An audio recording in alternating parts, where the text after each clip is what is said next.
To be frank with you, I think they were a little bit surprised that Washington, President Trump readily accepted, Ambassador Joseph Yun told CNN.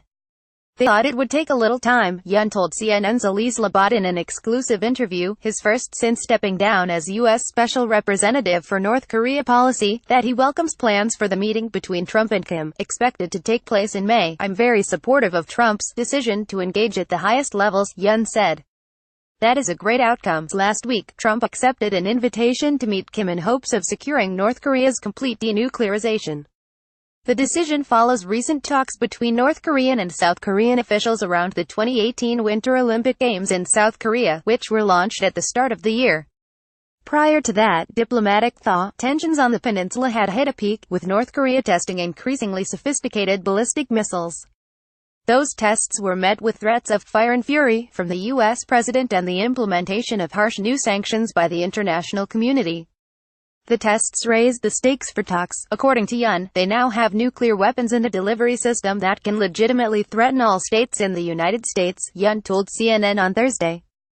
That is different from the past, where we were trying to stop them from getting there, so it requires different attention, different focus and a different approach. Yun served as the U.S. point man on North Korea for 16 months, first under then-President Barack Obama and then under Trump.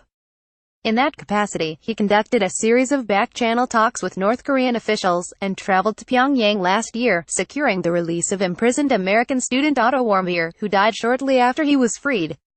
Yun, whose career in diplomacy spanned more than 3 decades, said he would have loved to bring the leader-level talks forward, and disputes criticism from some analysts that May is too soon for such a high-stakes meeting. What I hope comes out of this summit is that President Trump and Kim Jong-un paint a broad brush of the framework of where we need to go, agree on some principles and agree to kick off a process, said Yun.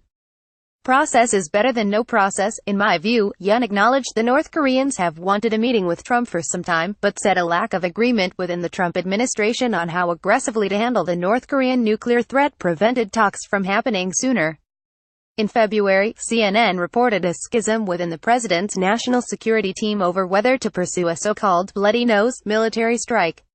National Security Advisor H.R.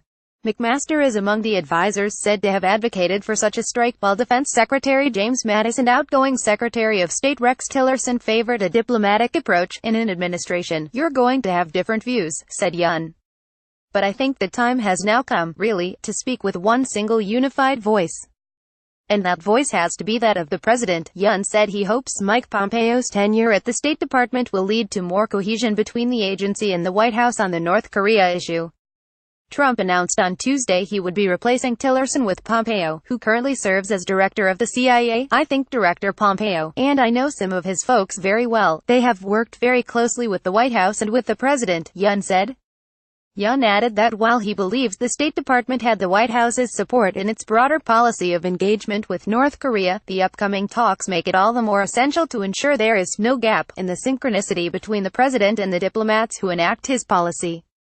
Asked explicitly whether Tillerson's ouster, which followed months of personal tensions with the president, would contribute to that improved cohesion, Yun said, well, you know, that's a conclusion that I personally draw myself, so I would very much hope that going on, we have a very exciting summit scheduled between the president and Kim Jong-un, that the management will be very tight between the State Department and the White House and that it would lead to good results at the end of the day, he added.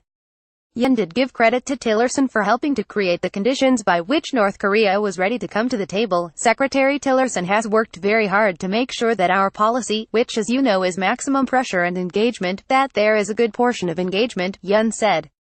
And I have worked very closely with him to that end. While Yun thinks expectations for the upcoming meeting need to be lowered, he hopes Trump will be able to convey that the United States has no hostile intent toward North Korea, and is only seeking denuclearization. It's a message Yun emphasized in his own meetings with the North Koreans, with little success. After Trump accepted Kim's invitation to meet, Yun reached out to North Korean officials at the United Nations, he says, encouraging them to seize the opportunity, and suggested they consider releasing 3 U.S. citizens imprisoned in their country. I pressed the point to them, this would be an incredibly good time for them to release those prisoners so that they can be reunited with their families, said Yun. And that, in itself, I told them, would be a very positive message. Yun, who is still easing into retirement, acknowledged he would be tempted to play a role in the upcoming talks if the president asked. He told CNN he doesn't believe the president will be played by the North Korean leader. "I think the goals are obvious," said Yoon, "and a ton of homework is being done to prepare." While optimistic, Yoon acknowledges the talks could go poorly, increasing tensions on the peninsula even beyond where they stood at the end of 2017. "I hope it doesn't happen," said Yoon, "but obviously if the meeting doesn't go well, that's a possibility."